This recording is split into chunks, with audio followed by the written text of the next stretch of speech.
Mireu quin lloc. Oi que inspira? Veient això venen ganes de parlar de la vida, de la mort i de coses encara més transcendents. De fet, molts escriptors ho han fet al llarg de la història i en totes les cultures. I a això precisament dedicarem el programa d'avui. En el tercer i últim programa que dediquem a la literatura comparada, farem un viatge per les lletres que han parlat al llarg del temps d'allò més transcendent.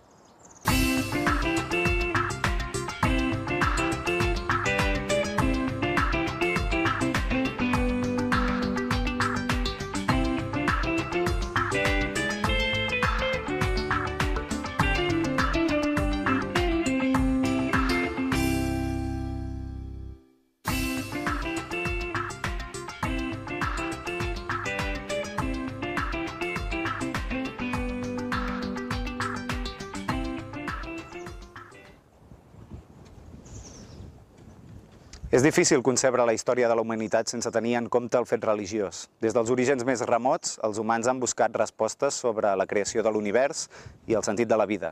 L'aparició dels cultes ancestrals, de la mitologia i de les religions és un exponent d'aquesta necessitat espiritual que sentim els humans. En el cas de la nostra cultura occidental, la figura de Déu ha marcat el pensament, l'art, la literatura i fins i tot la vida diària. En la nostra cultura, la religió cristiana va ser un element de cohesió molt important després de la caiguda de l'Imperi Romà i es va convertir en un dels pilars de la societat feudal. El protagonisme que va adquirir l'Església Catòlica durant l'Edat Mitjana explica l'aparició posterior dels autors de la literatura mística.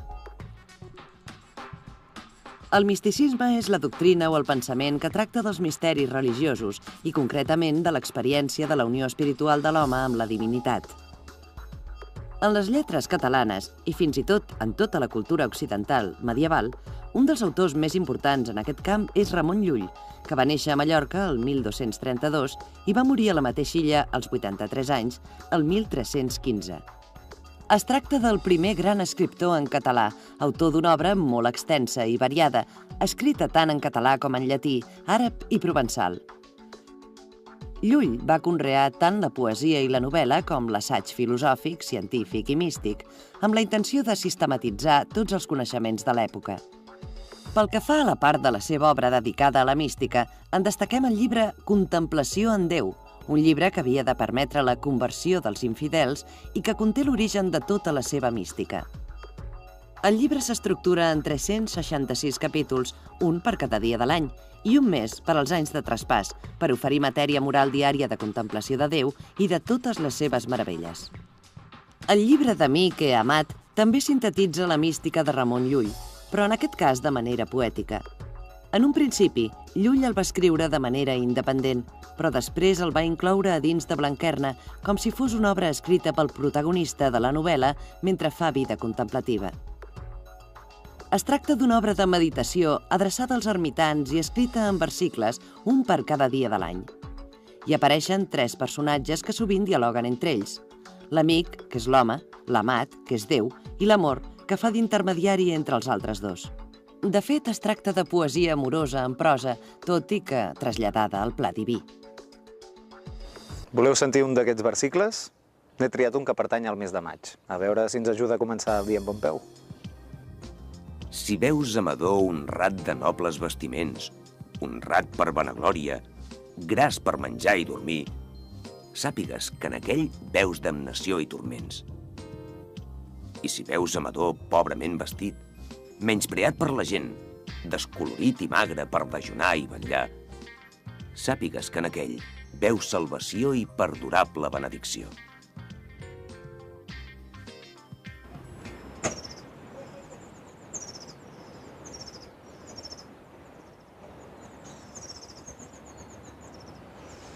El pensament religiós i la idea de Déu, les qüestions existencials, o dit d'una altra manera, el desig de transcendència, també han estat abordats per autors contemporanis i actuals des de perspectives ben diferents a la de Ramon Llull, és a dir, des de la crisi, la incertesa i el dubte. Això ens demostra que aquest és un dels grans temes del pensament humà i, per tant, de la literatura, independentment del moment històric, del marc geogràfic o fins i tot de les vivències de cada autor. Al segle XX, un dels autors més emblemàtics de les lletres catalanes va recollir la tradició de la mitologia, des de l'egípcia fins a la grega, i la va convertir en matèria de reflexió a partir de la seva interpretació personal. Salvador Espriu, que va viure entre el 1913 i el 1985, era un poeta que estava profundament preocupat pels temes transcendents. En el conjunt de la seva obra, la mort apareix com el destí tràgic i inexorable de l'home. Per ell, la guerra adquireix la dimensió de guerra fratricida i injusta que s'associa a la desaparició dels éssers estimats. La destrucció i la tragèdia provocades pel conflicte constitueixen un altre dels eixos de la seva producció literària. El mite de Cinera, el nom d'Arenys escrit al revés, el formen els records d'un món esqueixat per la guerra. La seva adolescència i la seva joventut s'esvaeixen en la memòria i desapareixen per sempre amb la guerra. Espriu evocava els anys de la seva infància i la seva joventut com a paradís perdut.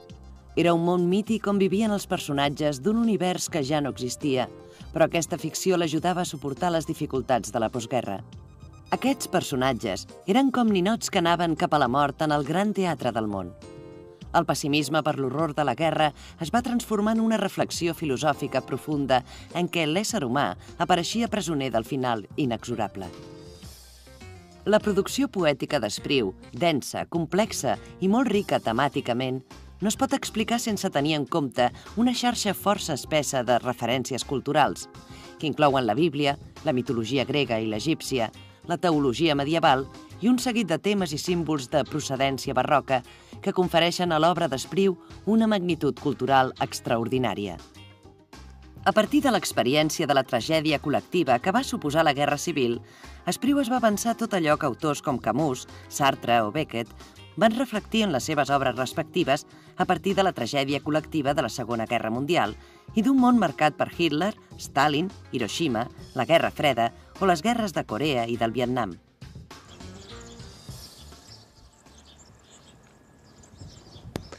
Bartomeu Rosselló Pòrcel, nascut al 1913, va ser un dels poetes que va influir més a Espriu i un dels seus grans amics. Va morir abans de fer els 30 anys en un sanatori per a tuberculosos durant la Guerra Civil, l'any 1938. Alguns poemes evoquen l'angoixa de la malaltia i de l'existència marcada pel dolor i la desesperació. Així apareix la idea de la mort com a companya inevitable, fidel i vencedora. La mort és present en cada un dels versos del poema titulat En la seva mort, que Espriu va dedicar al seu amic. Estic cansat de tu, domini fosc i tempestat de flama. M'exaltaré damunt els horitzons i trauré les banderes al desert de la darrera cavalcada. Reina d'aquestes hores, ara vens tota brillant, armada. Inútil desesper del vespre, l'alba s'acosta ja amb l'espasa i l'ardor temerari que m'encén allunya les estrelles. En les lletres castellanes també trobem grans obres dedicades als temes transcendents. Igual que en el cas dels autors catalans, ens hem de remuntar a l'edat mitjana per trobar els orígens literaris d'aquesta mena d'expressions de l'angoixa de la mort i de tot allò desconegut. Les coples, de Jorge Manrique, autor del segle XV, formen part d'un corrent literari que reflecteix la preocupació medieval pel tema de la mort. L'autor va fusionar íntimament un motiu literari de llarga tradició amb les seves experiències personals. Concretament, la mort del seu pare, que va suposar una descoberta traumàtica de la fugacitat de la vida. Recuerde el alma dormida. Avive el seso y despierte contemplando cómo se pasa la vida, cómo se viene la muerte, tan callando. Cuán presto se va el placer, cómo després de acordado da dolor, cómo, a nuestro parecer, cualquier tiempo pasado fue mejor. 2 segles després, Calderón de la Barca, que va néixer i morir al segle XVII, va escriure l'obra de teatre titulada La vida es sueño, on va afirmar que la vida és pura ficció, un joc que es mou entre la realitat i el somni.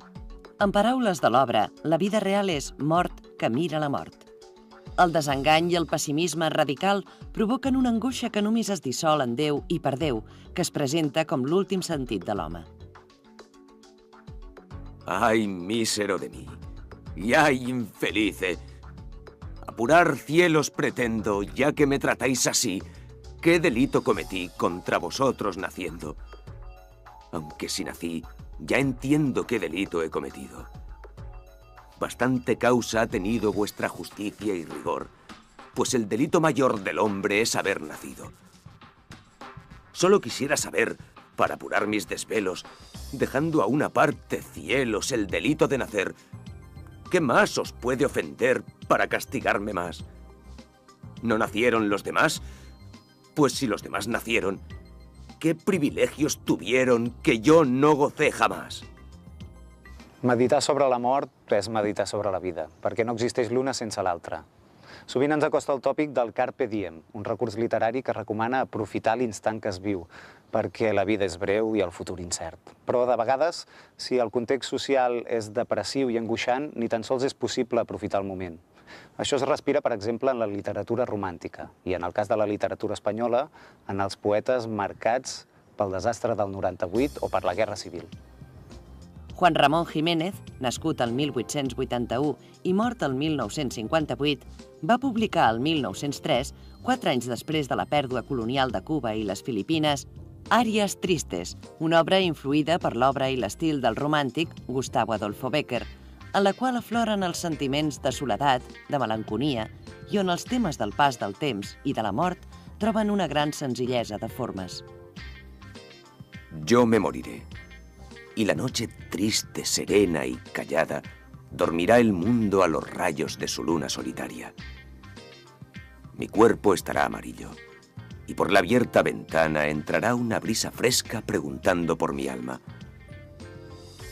No sé si habrá quien solloce cerca de mi negra caja, o quien me dé un largo beso entre caricias y lágrimas.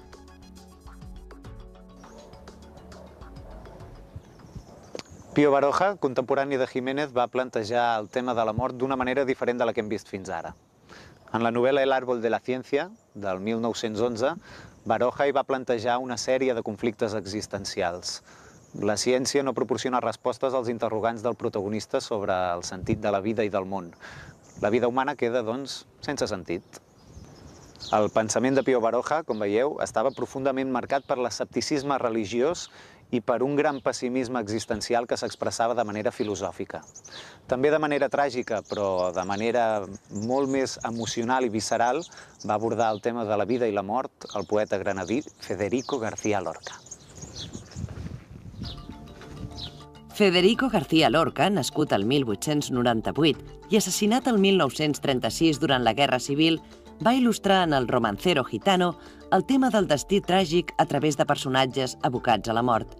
D'éssers que vivien en un entorn hostil i al marge del món convencional, marcats per la frustració i empesos a una tragèdia inevitable. En el Romance de la pena negra, una de les peces més representatives i de sentit més clar del Romancero Gitano, Soledad Montoya representa l'ànsia impetuosa de realització personal.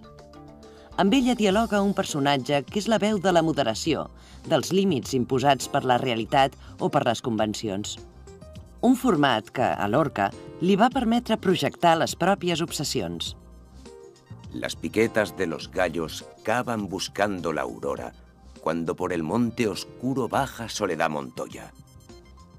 Cobre amarillo, su carne huele a caballo y a sombra. Yunques ahumados, sus pechos gimen canciones redondas. Soledad, ¿por quién preguntas sin compañía ya a estas horas? Pregunte por quien pregunte, dime, ¿a ti qué se te importa? Vengo a buscar lo que busco, mi alegría y mi persona. Soledad de mis pesares, caballo que se desboca, y al fin encuentra la mar y se lo tragan las olas.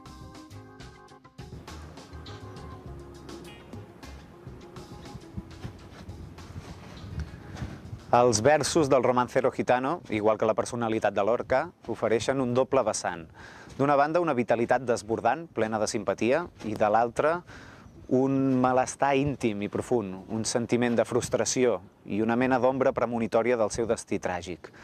En la mateixa època, un altre gran poeta de les lletres castellanes també va crear un univers poètic que es basava en 3 temes transcendents: la vida, l'amor i la mort.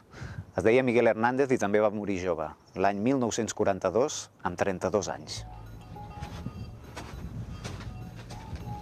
Miguel Hernández va publicar el 1936, amb 26 anys, El rayo que no cesa, l'obra amb la qual va aconseguir la màxima expressió del seu gran tríptic temàtic: la vida, l'amor i la mort.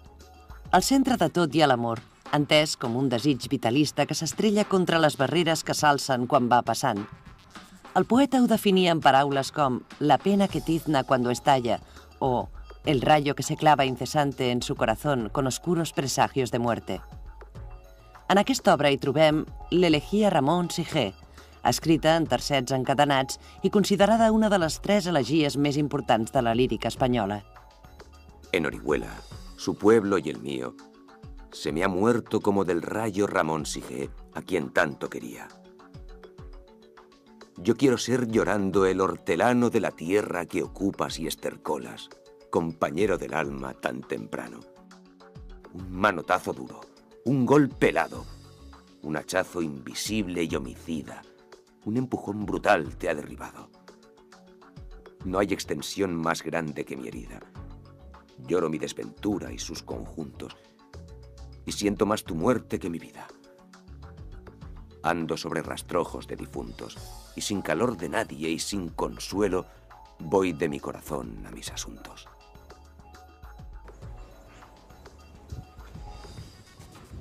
La consciència del pas del temps ha estat un dels motius de reflexió més recurrent de la literatura.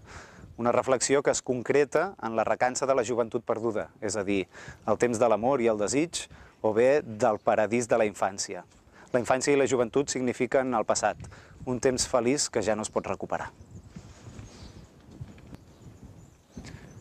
El pas del temps també implica la pèrdua de valors associats a la primera etapa de la vida: innocència, puresa, generositat, sinceritat. Els escriptors han fet servir 2 tòpics literaris per referir-se a aquest sentiment que provoca el pas inexorable del temps. D'una banda, el tòpic tempus fugit, és a dir, el temps que fuig, el temps que s'escola sense remei.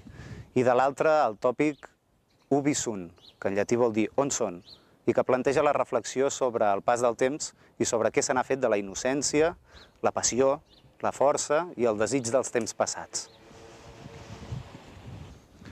En les lletres del segle XX, aquests tòpics es van reprendre amb una força afegida, la de viure en un context marcat pels nous corrents filosòfics com l'existencialisme, el relativisme i les noves teories de Sigmund Freud.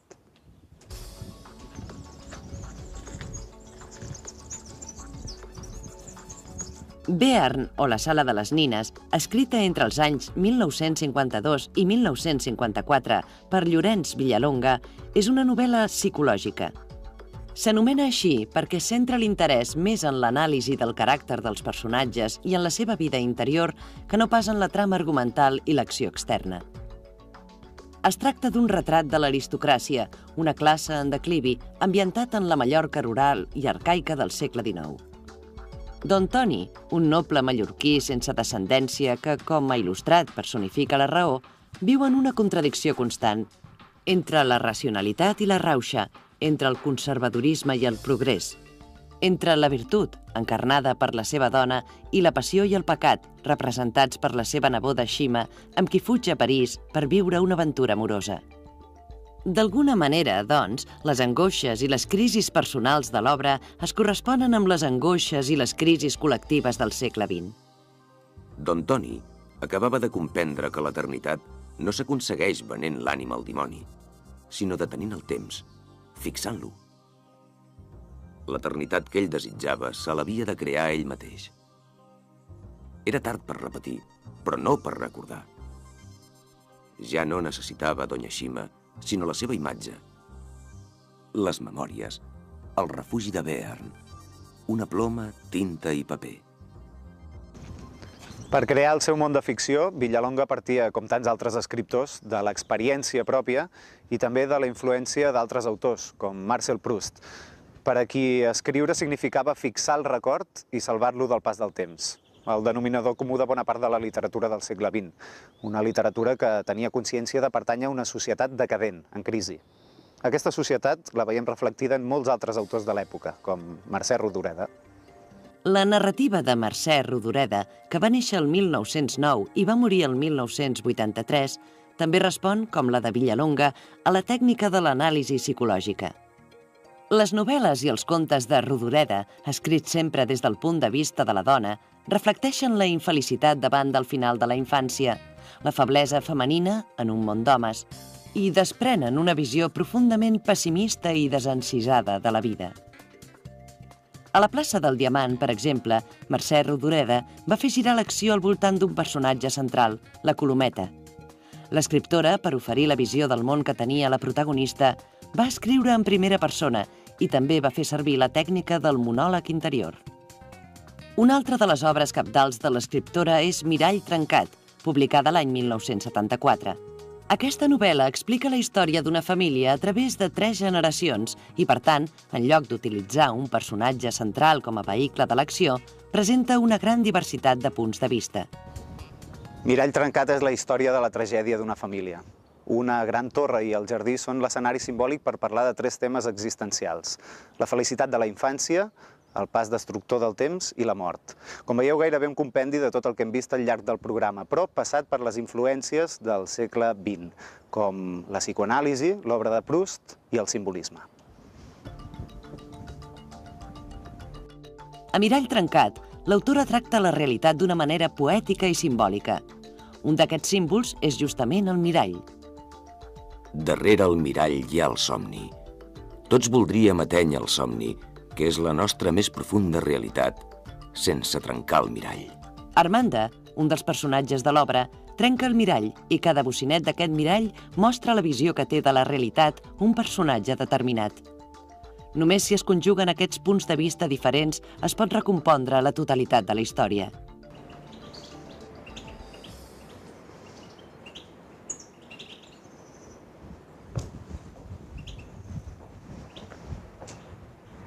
I amb això acabem avui. Hem vist que al llarg de la història de la literatura l'interès pels grans temes com la mort i el sentit de la vida ha donat lloc a grans obres, grans autors i corrents literaris molt importants que s'han influït els uns als altres. Amb aquest episodi també acabem el cicle dedicat a la literatura comparada. Però si us ha interessat, vosaltres podeu seguir practicant aquesta disciplina de la crítica literària a casa. Bé, aquest no és un lloc gaire adequat per acomiadar-se. Per tant, en comptes d'acomiadar-me, us deixo amb el resum.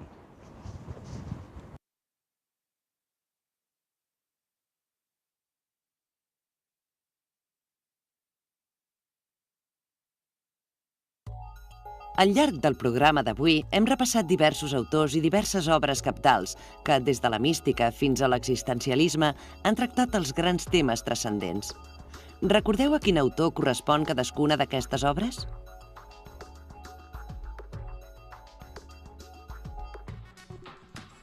La solució correcta és relacionar Cementiri de Cinera amb Salvador Espriu, La vida es sueño amb Pedro Calderón de la Barca, Llibre de Mique Amat amb Ramon Llull, el poemari El rayo que no cesa amb Miguel Hernández, Bearn amb Llorenç Villalonga i la novel·la El árbol de la ciència amb el seu autor Pío Baroja.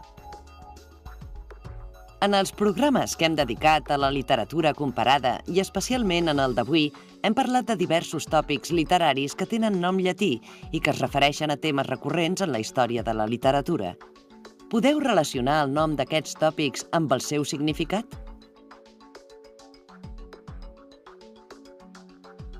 La solució correcta en aquest cas és relacionar carpe diem, que en llatí significa aprofitar els dies, amb la frase aprofita el moment. Ubi sunt, que literalment vol dir on són, es relaciona amb la temàtica literària que es pregunta què se n'ha fet dels temps feliços. Locus amoenus, que és un tòpic relacionat amb el paisatge, descriu un paratge d'una bellesa i placidesa extraordinàries, per tant, el relacionem amb un lloc ideal. I, finalment, tempus fugit ens indica, tal com podem deduir per les paraules que conté, que el temps és fugisser, que el temps s'escapa. Finalment hem parlat de la novel·la psicològica, però recordeu a què ens referim quan anomenem aquest gènere? El fet que són narrades pel subconscient del personatge. El fet que se centren en l'anàlisi del caràcter, la vida interior i la visió del món d'un personatge determinat. el fet que poden ajudar els lectors psicològicament, el fet que han estat escrites per psicòlegs. La resposta correcta és la B.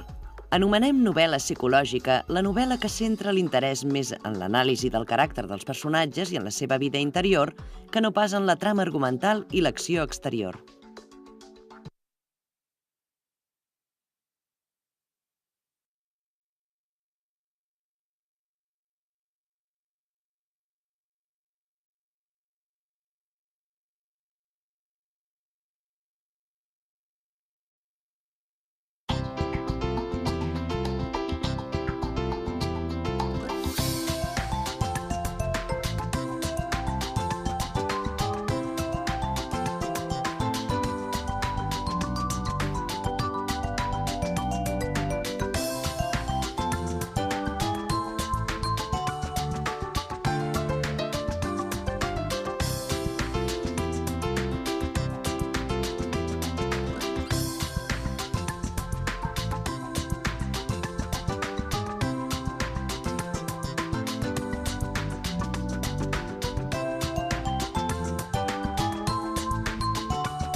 És difícil concebre la història de la humanitat sense tenir en compte el fet religiós. Des dels orígens més remots, els humans han buscat respostes sobre la creació de l'univers i el sentit de la vida. L'aparició dels cultes ancestrals, de la mitologia i de les religions és un exponent d'aquesta necessitat espiritual que sentim els humans. En el cas de la nostra cultura occidental, la figura de Déu ha marcat el pensament, l'art, la literatura i fins i tot la vida diària. En la nostra cultura, la religió cristiana va ser un element de cohesió molt important després de la caiguda de l'Imperi Romà i es va convertir en un dels pilars de la societat feudal. El protagonisme que va adquirir l'Església Catòlica durant l'Edat Mitjana explica l'aparició posterior dels autors de la literatura mística. El misticisme és la doctrina o el pensament que tracta dels misteris religiosos i concretament de l'experiència de la unió espiritual de l'home amb la divinitat. En les lletres catalanes, i fins i tot en tota la cultura occidental medieval, un dels autors més importants en aquest camp és Ramon Llull, que va néixer a Mallorca el 1232 i va morir a la mateixa illa als 83 anys, el 1315. Es tracta del primer gran escriptor en català, autor d'una obra molt extensa i variada, escrita tant en català com en llatí, àrab i provençal. Llull va conrear tant la poesia i la novel·la com l'assaig filosòfic, científic i místic, amb la intenció de sistematitzar tots els coneixements de l'època. Pel que fa a la part de la seva obra dedicada a la mística, en destaquem el llibre Contemplació en Déu, un llibre que havia de permetre la conversió dels infidels i que conté l'origen de tota la seva mística. El llibre s'estructura en 366 capítols, un per cada dia de l'any, i un més per als anys de traspàs, per oferir matèria moral diària de contemplació de Déu i de totes les seves meravelles. El llibre d'Amic he amat també sintetitza la mística de Ramon Llull, però en aquest cas de manera poètica. En un principi, Llull el va escriure de manera independent, però després el va incloure a dins de Blanquerna com si fos una obra escrita pel protagonista de la novel·la mentre fa vida contemplativa. Es tracta d'una obra de meditació adreçada als ermitans i escrita en versicles, un per cada dia de l'any. Hi apareixen 3 personatges que sovint dialoguen entre ells. L'amic, que és l'home, l'amat, que és Déu, i l'amor, que fa d'intermediari entre els altres dos. De fet, es tracta de poesia amorosa en prosa, tot i que traslladada al pla diví. Voleu sentir un d'aquests versicles? N'he triat un que pertany al mes de maig. A veure si ens ajuda a començar el dia amb bon peu. Si veus amador honrat de nobles vestiments, honrat per vanaglòria, gras per menjar i dormir, sàpigues que en aquell veus damnació i turments. I si veus amador pobrament vestit, menyspreat per la gent,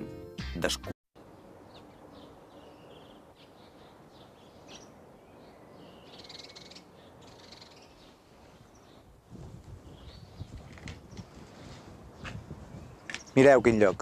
Oi que inspira? Veient això venen ganes de parlar de la vida, de la mort i de coses encara més transcendents. De fet, molts escriptors ho han fet al llarg de la història i en totes les cultures. I a això precisament dedicarem el programa d'avui. En el tercer i últim programa que dediquem a la literatura comparada, farem un viatge per les lletres que han parlat al llarg del temps d'allò més transcendent.